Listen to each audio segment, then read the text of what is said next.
ஆசை, இச்சை, பேரவா இவை அனைத்தும் மனிதனை வேரோடு சாய்க்க வல்லவை, சக்தி வாய்ந்தவை.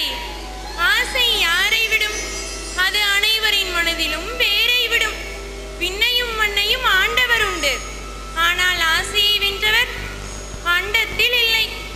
இது மானிட ஆசையை எடுத்துரைக்கும் கதை அல்ல. இச்சை கொண்ட மனதால் ஒருவன் வாழ்வில் உயர்வு தாழ்வு அடைந்த கதையும் அல்ல. இக்கதையானது இச்சை என்னும் கர்ப்பத்திலிருந்து உதித்தெழுந்த ஞான கதை. எனது நாமம் வாசுதேவ கிருஷ்ணன். நான் செல்லவிருக்கும் யாத்திரைக்கு தம்மையும் அழைக்கிறேன். இந்த யாத்திரையில் வாழ்வின் மர்மத்தையும் மனித தர்மத்தையும் அறிவீர்கள். சேற்றினிலே உதித்தாலும் செந்தாமரையாகும் கர்மம் அறிவீர்கள். இந்த யாத்திரையின் பெயர் மகாபாரதம். நமது இந்த யாத்திரையில் வீரம், தியாகம், தர்மம் மற்றும் ஞானத்தின் மறு உருவான பீஷ்மரை சந்திப்போம். இது வென்றோர் வீழ்ந்தோர் கதை. இதில் அடங்கியுள்ளது பெரும் வம்ச விருட்சத்தின் விதை. நினைவில் பதியுங்கள் இதை.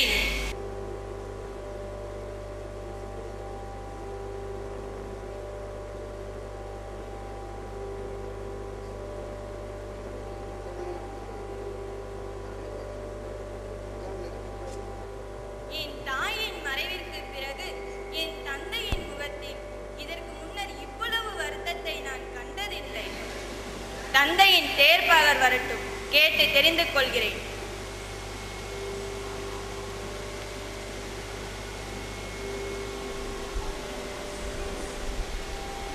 இளவரசே, என்னை தனிமையில் சந்தித்து பேச விரும்பினீர்களாமே, அது விஷயம் யாதோ? நம் அரசாங்கத்தின் நலனை கருதி சில செய்திகளை உம்மிடமிருந்து நான் தெரிந்து கொள்ள விரும்புகிறேன். எதையும் மறைக்காமல் நீர் என்னிடம் கூறுவீர் என்று நான் எதிர்பார்க்கலாமா? இது என்ன விந்தை? எதிர்காலத்து அரசனாகிய உங்களிடம் மறைக்கக்கூடிய விஷயம் ஏதாவது இருக்க முடியுமா? என் தந்தையின் உடல் சில நாட்களாக இளைத்து வருகிறது. உள்ளத்தில் புகுந்துள்ள கவலைதான் அதற்கு காரணம் என்று நான் காண்கிறேன். அது எதை பற்றியதாக இருக்கலாம்? அதன் காரணத்தை சொல்ல அவர் மறுக்கிறார். அது என் தந்தைக்கு உடல் நோய் இல்லை, உள்ள கவலை ஒன்றுதான். அது மறைந்து போன என் அன்னையை பற்றியும் அல்ல, ஆட்சியை பற்றியும் அல்ல. சக்கரவர்த்தியை மணப்பதற்கு எந்த மங்கையும் முன் வருவாள். ஆனால் ஏதோ ஒரு காரணத்தால் சக்கரவர்த்தியையும் மணந்து கொள்ள விரும்பாத சிறப்புற்ற மங்கையொருத்தி உள்ளாள். அவளை பற்றிய கவலையிலே நம் அரசர் வருந்தி கிடக்கிறார். இளவரசே, இதையெல்லாம் உங்களுக்கு எடுத்து இயம்பியவர் யார்?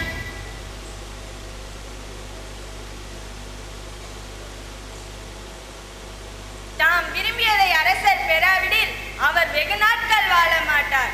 அவர் விரும்பிய பொருள் வானுலகில் இருப்பினும் அதை கொண்டு வந்து அவரிடம் சேர்க்க நான் பெரும் முயற்சி எடுத்துக்கொள்ள வேண்டும். அம்முயற்சியில் என் உயிரை கொடுக்கவும் நான் ஆயத்தமாயிருக்கிறேன். எந்த விதமான தியாகம் செய்தாவது என் தந்தையின் விருப்பத்தை நிறைவேற்றி புதிய வாழ்வு பெறும்படி அவரை செய்யாவிடில் நான் தேவ விரதனாகேன். இளவரசே, எங்கள் இருவருக்கு மாத்திரம் தெரிந்திருந்த இந்நிகழ்ச்சிகளை நீங்கள் எவ்வாறு அறிந்து கொண்டீர்கள்? தேர்பாகரே, புலநடக்கத்தின் பெருமையை நீங்கள் போக போக அறிவீர்.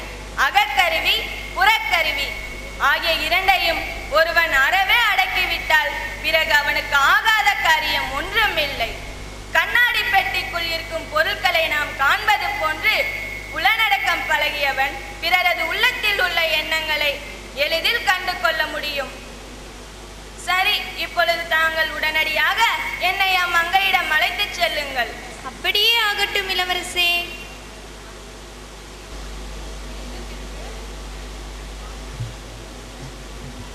ஐயா, ஐயா!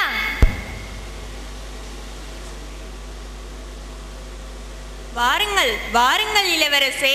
நான் என்ன பாக்கியம் செய்தேனோ அன்று அரசரே இங்கு புறப்பட்டு வந்தார். இன்று அரச வம்சத்தின் இப்புண்ணிய புருஷர் இங்கு எழுந்தருளியுள்ளார். சொல்லி அனுப்பினால் நான் உங்கள் இருப்பிடம் தேடி ஓடோடி வந்திருக்க மாட்டேனா? முதியவரே, உம்மோடு கலந்து பேசவே இவர் இங்கு வந்துள்ளார். நீங்கள் போற்றும் அரசருடைய சிறு விருப்பம் ஒன்றினை நிறைவேற்றி வைக்கும் நிலையில் நீங்கள் உள்ளீர். அதை நிறைவேற்றி வைப்பீரா? குடிகளிடமுள்ள நிலம் விளைபொருள் அது மட்டுமல்ல, மக்களும் அரசனை சார்ந்தவைகள். ஆகவே அரசனுக்கு அதை பெற முழு உரிமை உண்டு. ஆனால் அவ்வுரிமையை பயன்படுத்தாதிருக்கும் வரையில் தான் அரசருக்கு சிறப்பு. ஆகவே மக்கள் தாமாகவே விரும்பி அளிக்கும் பொருட்களை மாத்திரம் அரசர் விரும்பி ஏற்க வேண்டுமே அன்றி அதை அவன் பறிக்கலாகாது என்பது என் கொள்கை. அதைதான் ராமராஜ்யம் என்பர். சரி, தங்கள் அலுவலை கூறலாம். முடியுமானால் அதை நான் நிறைவேற்றி வைக்கவும் முயல்கிறேன். என் தந்தை உங்கள் புதல்வியை மணந்து கொள்ள விரும்புகிறார். அக்கன்னிகையை பெறாவிடில் அவர் வாழ்விற்கே கேடு உண்டாகுமோ என நான் அஞ்சுகிறேன். அரசனின் விருப்பத்தை நான் நிறைவேற்றுபவனே, என் மீது தவறில்லை. என் தந்தை தம் புதல்வியை ஏற்க தடையாய் இருப்பதை நான் அறியலாமா? இளவரசருக்கு எதிரில் அதை நான் எவ்வாறு கூறுவேன்? நான் அடக்கமுறுகிறதே. கூடாது, நான் சொல்ல மாட்டேன். என் புதல்வி ஒரு சிற்றரசன் இல்லத்திலாவது வாழ்க்கைப்படட்டும். அச்சிற்றரசருக்குரிய சிறு செல்வத்தையாவது அவள் புதல்வன் போட்டியின்றி அனுபவிப்பான் அல்லவா? அடடா, இவ்வளவுதானா?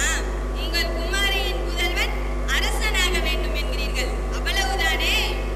நான் கூறுவதை கேளுங்கள். தேவவிரதனின் குறிக்கோள் சத்தியம் பேணுதல். அதில் ஆணையிட்டு சொல்கிறேன், உங்கள் பேரன் அரசனாவதற்கு வேண்டிய எல்லா உதவிகளையும் நானே புரிவேன். அவன் ஆட்சியை நன்கு நடத்துவதற்கும் ஓயாத உதவி புரிவேன். இது திண்ணம். ஆனால் இளவரசே, விரும்பியதை விரைவில் வினவுங்கள். வீணாக நேரத்தை கடத்த வேண்டாம். உத்தமரும் திவ்ய புருஷருமாகிய உங்களுக்கு வாழ்க்கைப்படும் பெண்மணி மிகவும் சிறந்தவளாகவே இருப்பாள். தேவ கன்னிகை ஒருத்தி உங்களுக்கு மனைவியாக வாய்ப்பாளாகில் அதில் வியப்பொன்றும் இல்லை. பின்பு உங்கள் இருவருக்கும் தோன்றும் புதல்வனே மிகவும் சிறப்புற்றவனாக இருப்பான். நாடு ஆளுதலிலும் அவன் விருப்பம் கொண்டு விட்டால் அற்பனான என் பேரன்கதி என்ன ஆகும்? எங்கள் வம்சத்தில் தந்தை சொல்லை மதியார் பிறவார். எல்லோரும் உம்மை போன்றே தேவ விரதராக இருக்க முடியாது. என் புதல்வனின் பொறுப்பையும் நானே ஏற்கிறேன். நீங்கள் அப்படி செய்யலாம், புதல்வன் உங்களை பின்பற்றலாம். ஆனால் பொதுமக்கள் கிளர்ச்சி செய்து உங்கள் புதல்வனையே அரசனாகும்படி விரும்பலாம். உங்கள் மைந்தன் ஆட்சியை விரும்பாது போய்விடில் என் பேரனையே பொதுமக்கள் கொன்றுவிடலாம். உயர்வை நாடி உரியதை அழித்து விடலாகாதல்லவா? நான் எச்செயல் புரிந்தால் உங்கள் உள்ளம் உவகை கொள்ளும். அதை மறையாது சொல்லுங்கள். சொல்லியதை செய்ய நானும் சித்தமாயிருக்கிறேன்.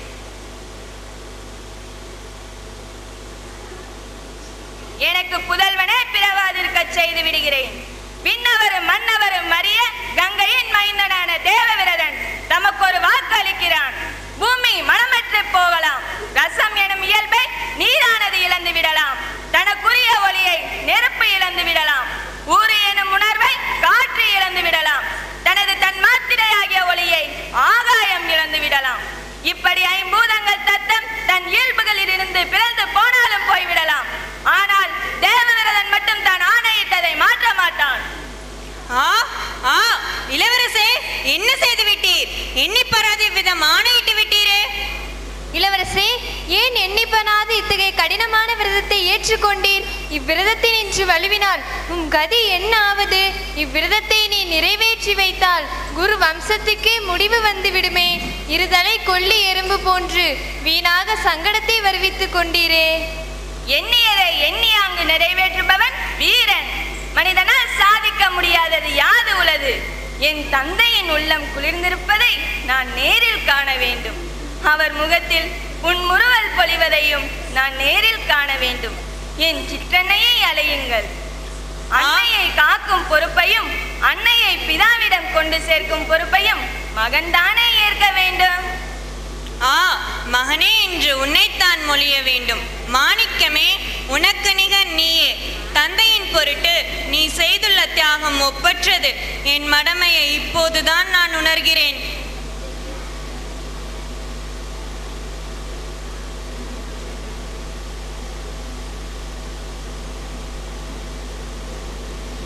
இதுவரையில் என் புதல்வியாய் இருந்தவள் இப்பொழுது உன் சிற்றன்னை ஆகிவிட்டாள். உன் பிதாவிடம் அன்னையை அழைத்துச் செல். நான் பின்னர் வருகிறேன்.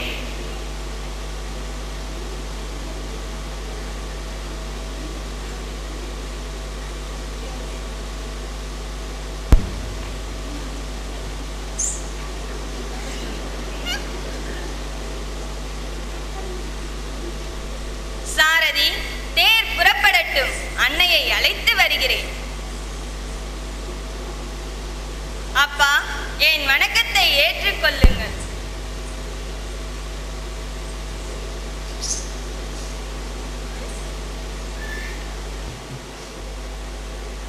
தந்தைக்கு தன் மகன் ஆற்றும் கடமையை இப்பொழுது நான் செய்து முடித்திருக்கிறேன். நீங்கள் உள்ளத்தால் வரித்த மங்கையை என் சிற்றன்னையாக ஏற்றிருக்கிறேன். அன்னையை அரண்மனைக்கும் அழைத்து வந்தாகிவிட்டது. அவர் அந்தப்புறத்தில் இருக்கிறார். தம் தேவியை ஏற்றுக்கொள்ளுங்கள். நான் நேரில் வரித்து கேட்ட மங்கையை கொடுக்க மறுத்துவிட்ட அந்த செம்படவ முதியோன் உனக்கு எப்படி இணங்கினான்? தந்தையே, நான் ராஜ்யத்தை துறந்து விட்டேன். என் சிற்றன்னைக்கு இனி புதல்வனாக வாய்க்கும் என் தம்பியே ஆட்சியை ஏற்பான். என் சிற்றன்னையின் பிதாவானவர் என் புதல்வனிடமிருந்த ஆட்சியை காப்பாற்றுவதற்கு நினைத்ததனால் நான் எம் மங்கையையும் மணந்து கொள்வதில்லை என அவருக்கு ஆணை அளித்தாயிற்று. குழந்தாய், என்ன செயல் புரிந்தாய்? நான் அழிந்தேன். என் விருப்பம் அழிந்தது. ஆகாய கோட்டை போன்று என் கனவு மறைந்தது. அந்தோ புலநடுக்கத்திற்கு நேர்மாறாக புலனை மகிழ்விக்க நான் முற்பட்டேன். படுகுழியில் விழுந்தேன்.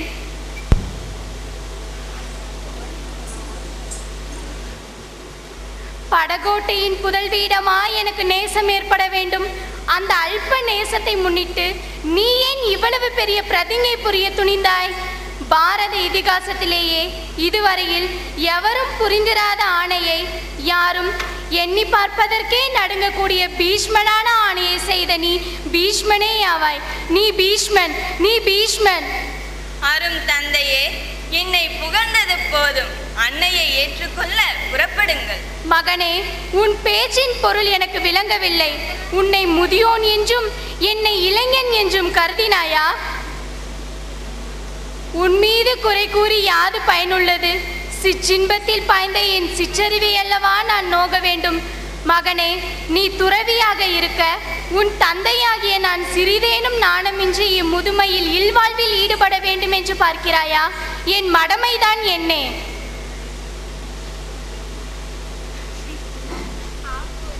குழந்தாய், இப்பொழுது எனக்கு நல்லறிவு வந்திருக்கிறது.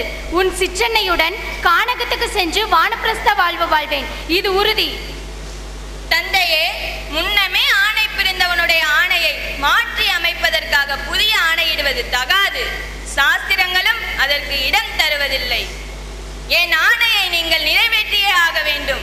என் சிற்றன்னையின் மனம் நோகாதவாறு நீங்கள் இல்வாழ்வில் ஈடுபட்டே ஆக வேண்டும். புதல்வனை பெறவும் வேண்டும். அவன் ஆட்சி புரிவதற்கு நான் அவனுக்கு உதவி புரியவும் வேண்டும். அவனுக்கு மட்டுமல்ல, அவசியம் ஏற்படி அவன் வம்சத்திற்கே என் ஆயுள் உள்ளவரை நான் உதவி புரியவும் வேண்டும். இத்தகைய அரிய செயல்களை நான் செய்தே ஆக வேண்டும். இப்படி நான் கொண்டுள்ள பிரதிங்கையை நிறைவேற்றுவேன். இல்லையே என் உயிரையே தியாகம் செய்வேன். புதல்வா, பாரத வம்சத்திலே, பாரத தேசத்திலே, பூலோகத்திலே, பிரம்மதேவனின் சிருஷ்டியிலே சாமான்யமாக தோன்ற முடியாத புத்திர ரத்தினமடா நீ. உன் தியாகமே தியாகம். நீ விரத வீரன். நீ பீஷ்மன், நீ பீஷ்மன், நீ பீஷ்மன். இன்றிலிருந்து நீ பீஷ்மன் என்று அழைக்கப்படுவாய். நான் ஒரு ராஜரிஷி. இச்சாமிருத்தி என்னும் வரத்தை உனக்கு அளிக்கிறேன். அதன் பயனாக நீ விரும்பினால்தான் விரும்பிய நேரத்தில் மரணம் உன்னை அணுகும். உன்னை எவனும் என்றும் எதனாலும் அழிக்க முடியாது. மைந்தனின்றி மடிய போகும் உனக்கு உலகில் உள்ள அனைவரும் மைந்தராக போகின்றனர். எம்பிரானுக்கு அடுத்தபடியாக நீ நித்திய பிரம்மச்சாரியாக திகழ்வாய். நீ ஒரு ஆதர்ஷ புருஷனாக திகழப் போகிறாய். உலகம் உள்ளவரை நீ உதறி தள்ளும் புகழ் உன்னை நாடி நிற்கும். வாருங்கள், அன்னையிடம் செல்வோம். சத்திய நெறியிலே வாழ்வதை விட்டு இருள் பற்றிய வழியிலே பற்றுதல் கொண்டான். அதனால் அவனுடைய வாழ்வு வெற்று புள்ளியானது, அதோடு முற்றுப்புள்ளியானது. வாழ்வில் அனுபவம் கற்றுத்தரும் பாடம் இது. அப்படியென்றால் வாழ்வின் பாதை எதுவாக வேண்டும்? பற்றுதல் கொண்டு அமைதியும் நிம்மதியுமற்ற இருளான பாதையா? இல்லை, பற்றுதல் விடுத்து தேவ விரதன் வாழும் ஒளி பொருந்திய இறைவனின் மார்க்கமா? இது சாத்தியம். சிந்தித்து செயலாற்றுங்கள். சித்ராங்கதனும் விசித்திர வீரியனும் பிறக்கின்றனர். விதியின் விளையாட்டை யார்தான் வெல்ல முடியும்? சந்தனு மகாராஜாவின் மறைவிற்கு பிறகு சித்ராங்கதனும் மறைகின்றான். எஞ்சிய விசித்திர வீரியனோ நோயாளி. அத்தகையவனுக்கு யார்தான் மகளை அளிப்பார்? குரு வம்சத்தின் வளர்ச்சிக்காக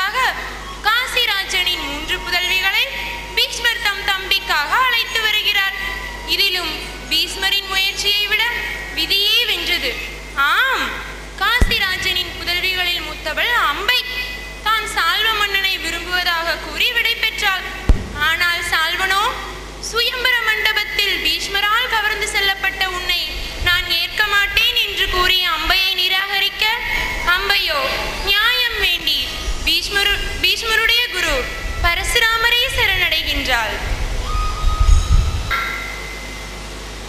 பிரபு, வணக்கத்தை ஏற்றுக்கொள்ளுங்கள். தேவிரதா, சுகமா? உனக்கென ஒரு பொருளை நான் கொண்டு வந்துள்ளேன், ஏற்றுக்கொள்வாயா? ஏற்கக்கூடிய எதையும் மகிழ்வுடன் ஏற்பேன். தடையின்றி சொல்லுங்கள். நல்ல சீடனடா நீ. ஆசிரியர் அளிப்பதையுமா நீ ஆராய்ச்சி செய்து பார்க்க முயலுகிறாய்? ஆராயாது ஏற்பதாக கூறி பின்னர் வருந்துவதை காட்டிலும் ஆராய்ந்து செய்வதை மேலல்லவா? சுயவரத்தில் நீ கவர்ந்து வந்துள்ள அம்பையை நீ மனது ஆக வேண்டும். அப்பேரை சால்வ மன்னனை மணக்க விரும்பினாள். இப்போது சால்வன் அவளை மணக்க மறுத்துவிட்டான். அதற்கு நீதான் காரணமாவாய். இருக்கலாம். யானை குளித்த பின் உடலில் மண்ணை போட்டுக் கொள்ளும்.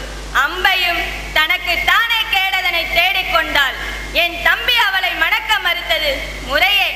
இனி நான் அதில் தலையிட மாட்டேன். உன் தம்பி என் மாணாக்கன் அல்லன், ஆனால் நீ என் மாணாக்கன் ஆகிறாய். ஆக உனக்கு நான் உத்தரவிடுகிறேன், அம்மங்கையை நீ மணந்தே ஆக வேண்டும். கலைந்த மலரை மீண்டும் எடுத்து அணியலாமா? கொடுத்த பொருளை திருப்பி கேட்கலாமா? சொன்ன சொல்லை மாற்றலாமா? இத்தகைய செயல்களை யாரும் செய்யக்கூடாது. தந்தை உயிர் திறப்பார் என அறிந்திருந்தும் ராமர் கானகம் ஏகினார். இடையில் தந்தையின் மரணத்தை முன்னிட்டு அயோத்திக்கு திரும்பி வந்தாரா? பீஷ்மன் தனது உடலை 100 துண்டுகளாக்கி உங்கள் திருவடியில் அர்ப்பணம் செய்வான். ஆனால் ஆணையிட்டதை மாற்ற மாட்டான். என்னை மன்னியுங்கள். என் விரதத்திற்கு பங்கம் ஏற்படாது. வேறு எதையாகிலும் கேளுங்கள். எடுத்துக்கொண்ட விரதத்தின் இன்று மாறி போவது பரத வம்சத்தினரிடம் கிடையாது. இதுவரையில் குரு என்ற முறையில் கூறினேன். இனி நான் கை வலிமையை உபயோகிக்கும்படி நீ தூண்டுகிறாய் போலும். எடுவில்லை, புறப்படு. ஒரு விண்ணப்பம். சொல். குருதேவா, சண்டை வேண்டாம். உங்கள் மாணவன் சத்தியசந்தன் என்பதனால் அவனுக்கு ஆசையளித்து விடுங்கள். என்னை வெல்ல உங்களால் முடியாது. அதையா பாரு. நான் அதன் காரணத்தை கூறுகிறேன். நான் பிரம்மச்சரியத்தை போற்றுகிறேன். அதன் வலிவை எதிர்க்க யாருக்குமே இயலாது. விரதத்தை காக்கிறேன். விரதம் காப்பவனை வீரனாகிறான். நான் காமத்தையும் குரோதத்தையும் துறந்துள்ளேன். இத்துறவின் பெருமை அளப்பரியது.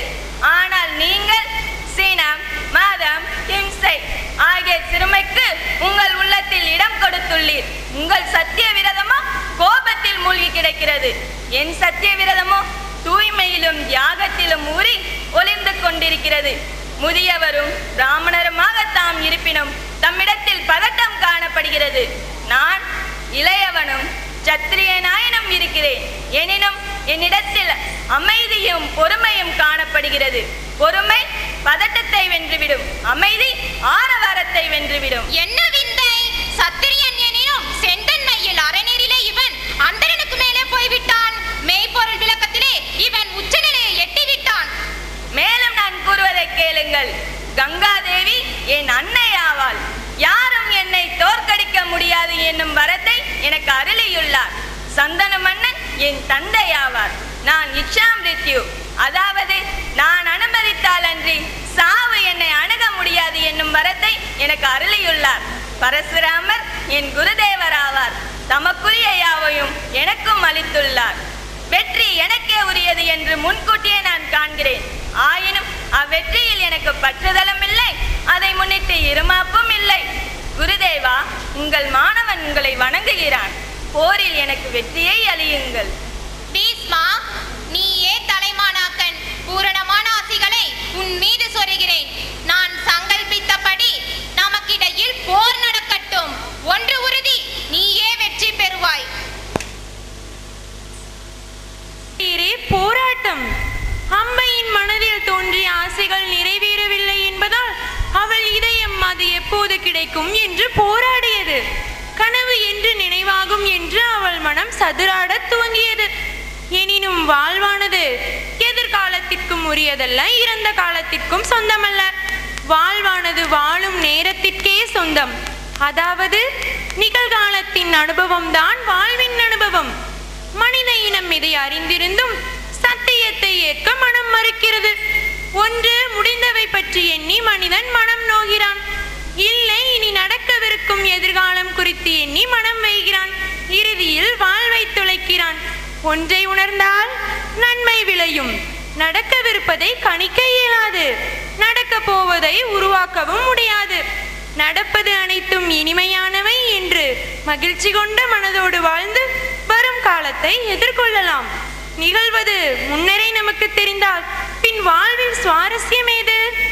சிந்தித்து செயலாற்றுங்கள். ராஜ்ய மாறுதலில் கௌரவ பாண்டவர்களுக்கிடையில் பகை மூண்டது. அப்பகை மகாபாரத யுத்தத்திற்கு வழிவகுத்தது. தொடங்க போகிறது. கௌரவ பாண்டவர்கள் உதவி கேட்டு வருவார்கள். கர்ம வினைப்படி துரியனும் பார்த்தனும் எதை பெறப் போகிறார்கள் என்பதை கவனியுங்கள்.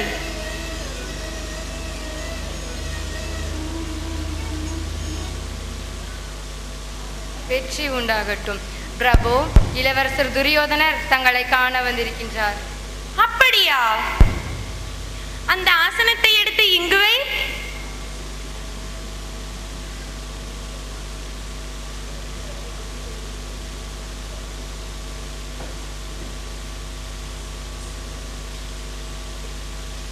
இப்பொழுது சென்று துரியனை வரச் சொல்.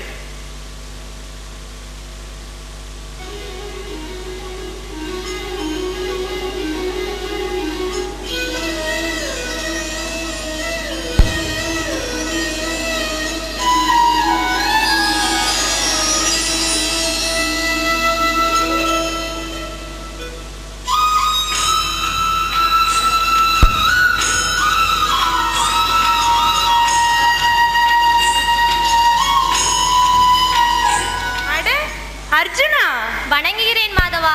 எப்பொழுது வந்தாய்? ஓ துரியோதனா, நீயும் வந்துள்ளாயா? என்ன விஷயம்? கிருஷ்ணா, மகாபாரத போர் தொடங்க போகிறது. அதற்காக உங்களுடைய உதவியை நாடி வந்துள்ளேன். எனக்கு உதவுவதும் உங்களுடைய கடமையாகும். அது சரி, நான் இருவருக்கும் உதவ வேண்டும். நான் இந்த மகாபாரத போரில் போர் புரியப் போவதில்லை. எல்லா சஸ்திரங்களிலும் வல்லமை வாய்ந்த, வெல்வதற்கு கடினம் வாய்ந்த நாராயண சேனை ஒரு பக்கம், நிராயுதபாணியாய் போர் புரியாத நான் ஒரு பக்கம். சொல் பார்த்தா, உனக்கு எது வேண்டும்? ஆனால் கோவிந்தரே, தங்களை காண முதல் வந்தது நான் தான். தேர்ந்தெடுக்கும் உரிமையும் எனக்குத்தான் கிடைக்க வேண்டும். ஆனால் நான் முதலில் பார்த்தது பார்த்தனைத்தான். அதனால் முதல் உரிமையும் அவனுக்குத்தான். நீ சொல் பார்த்தா. அடடா, பார்த்தன் நாராயண சேனை கேட்டுவிட்டால் என்ன செய்வேன்? கிருஷ்ணா, நீ ஆயுதம் எடுக்கவில்லை என்றாலும் எனக்கு நீ போதும், நீ மட்டும் போதும். சரி, அப்படி என்றால் நான் நாராயண சேனையை எடுத்துக்கொள்கிறேன்.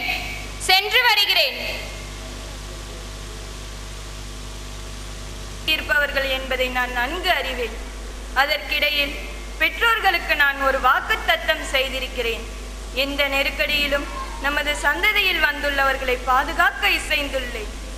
பெற்றோர்களுக்கு வாக்கு கொடுத்துள்ளபடி அக்கடமையை நான் செய்தே ஆக வேண்டும். விவேகம் என்னும் கண்ணை இழந்த திருதராஷ்டிரருடன் பேசுவது வீண். அவன் மகனிடமாவது பேசி பார்க்கிறேன், மற்ற முறைகளையும் கையாண்டு பார்க்கிறேன்.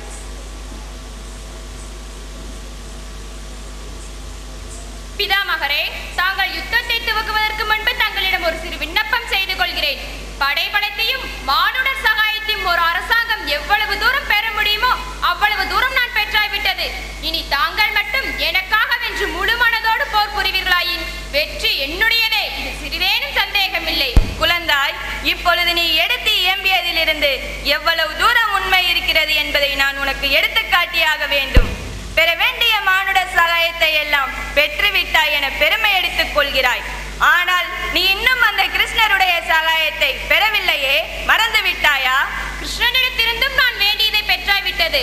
ஆயுதம் எடுத்து போர் புரிவதில்லை என்று எனக்கு வாக்கு கொடுத்துள்ள அந்த ஒற்றை மனிதன் பாண்டவர்கள் பக்கம் இருந்து கொள்ளட்டும். என் காரியத்துக்கு நீராயுதபாணியாகிய கிருஷ்ணனை விட அவருடைய சேனைகளே நன்கு பயன்படும். நான் கிருஷ்ணனிடம் வேண்டிக் கொண்ட சகாயமும் அதுவே. அறிவில்லா பிள்ளை போன்று பிதற்றுகிறாய். கடவுள் துணை யாருக்கு இருக்கிறதோ அவர்களை யார்தான் காப்பாற்ற முடியும்? கடவுள் துணை யாருக்கு இல்லையோ அவர்களை யார்தான் தோற்கடிக்க முடியும்?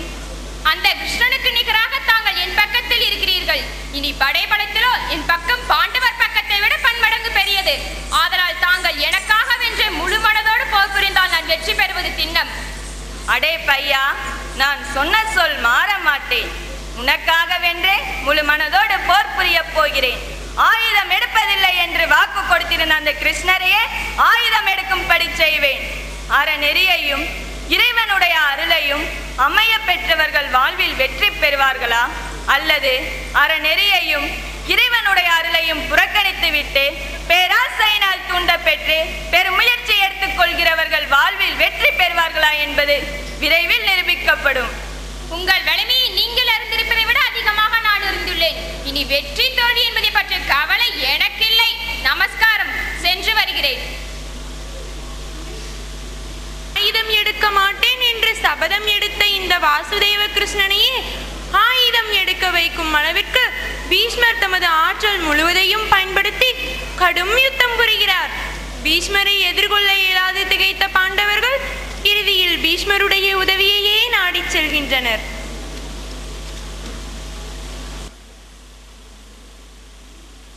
பிதாமகரே, தாம் மகா போர் வீரர் என்பதை நான் நன்கு அறிகிறேன்.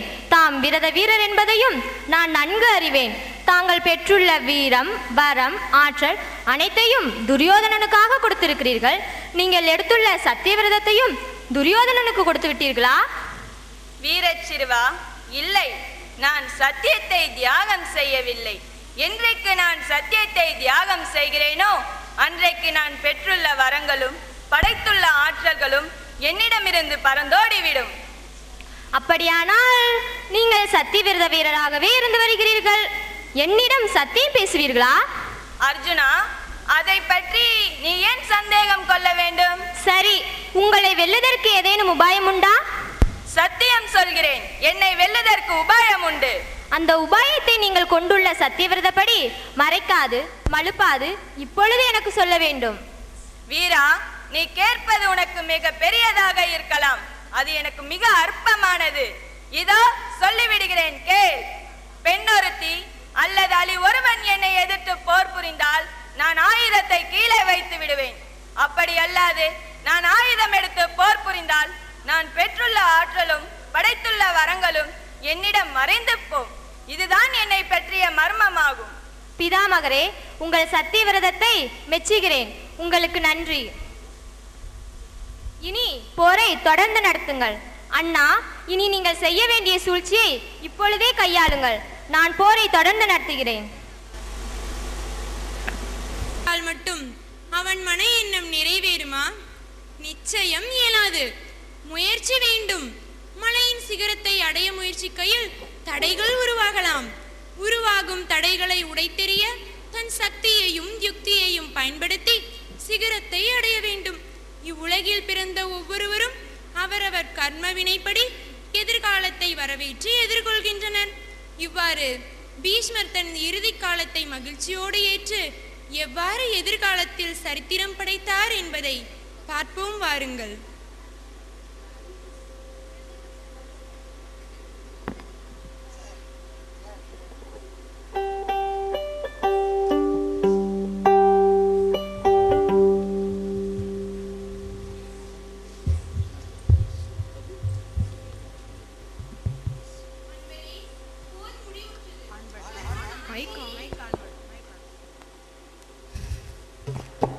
அன்பரே, போர் முடிவுற்றது. தர்மன் ஆட்சியை ஏற்றுள்ளான். அன்பரே, ஏன் கண்ணீர் சிந்துகிறீர்கள்? உலக வாழ்க்கையின் மர்மத்தை யாரே அறிய வல்லவர் என வியந்து நான் துன்ப கண்ணீர் சிந்துகிறேன். கண்ணா, நீ ஆண்டும் பாண்டவர்களுக்கு தோழன். சர்வ காலமும் உன்னுடைய துணையை இப்பாண்டவர்கள் பெற்றுள்ளனர். அப்படி இருந்தும் அவர்கள் பட்ட துயரத்திற்கு ஓர் முடிவு உண்டா? எத்தனை எத்தனை கஷ்டங்களுக்கு ஆளானார்கள். கண்ணனுடைய அருளை பெற்றவர்களுக்கே இதுதான் இவ்வுலக வாழ்க்கையின் கதி என்றால் மற்றவர்களை பற்றி பேசுவதற்கு என்ன இருக்கிறது? அன்பரே, உமது பெருமையை உலகத்தவர்க்கு அறிவுறுத்துதல் பொருட்டும் அறநெறியின் மர்மத்தை உம்மிடமிருந்து பாண்டவர்கள் இறுதியாக கேட்டு அறிந்து கொள்ளட்டும் என்ற எண்ணத்துடனும் இவர்களை இங்கே அழைத்து வந்துள்ளேன். சரி, சொல்கிறேன். என் விந்தை வாழ்க்கையையும் உங்களுக்கு புரியச் செய்கிறேன்.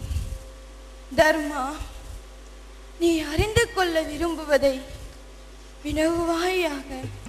பிதாமகரே, துரியோதனன் அதர்மத்தில் செல்லுவதையெல்லாம் அறிந்திருந்தும் நீங்கள் ஏன் அவனுக்கு துணை புரிந்தீர்கள்? நான் மட்டும் துணை புரிந்தால் அவன் தனது தீய செயல்களில் வெற்றி பெற்றுவிட முடியும் என்று மனப்பூர்வமாக நம்பினான். பிறதற்கரிய என்னுடைய உதவி இருந்தாலும் இறைவனுடைய அருள் இல்லாவிட்டால், தர்மத்தின் உதவி இல்லாவிட்டால் யாருமே வெற்றி பெற முடியாது என்ற பேருண்மையை துரியோதனனுக்காக போர் புரிதல் மூலம் நான் இவ்வுலகிற்கு காட்டியுள்ளேன். அவ்வுண்மையை உலகிற்கு காட்டுவதற்கென்றே அறநெறி நின்று பிசகியவன் போன்று நானும் நடந்து கொண்டேன். நீங்கள் செய்த செயலை குறித்து இப்போது வருந்துகிறீர்களா? ஒரு நாளும் எனக்கு வருத்தம் இல்லை. உலகில் பற்றற்று வாழ்ந்திருப்பவர்களுக்கு எதை முன்னிட்டும் துன்பம் வராது. அறநெறி பிறந்து போகிறவனுக்கு யாருடைய துணையும் பயன்படாது. இறைவனுடைய அருளை பொருட்படுத்தாதிருப்பவன் எவ்வளவு பெரிய முயற்சி எடுத்துக்கொண்டாலும் வாழ்வில் வெற்றி பெற மாட்டான். கண்ணனுடைய அருளை பெற்று அறநெறி நிலை நின்று உலகில் நெடிது நன்கு வாழ்ந்திருங்கள். உத்தராயண புண்ணிய காலம் வந்துவிட்டது. எக்கருமத்திலும் பட்டற்று வாழ்ந்திருந்த நான் எப்போது உடலை உகுத்துவிட்டு அகண்ட சச்சிதானந்தத்தில் புகப் போகிறேன்.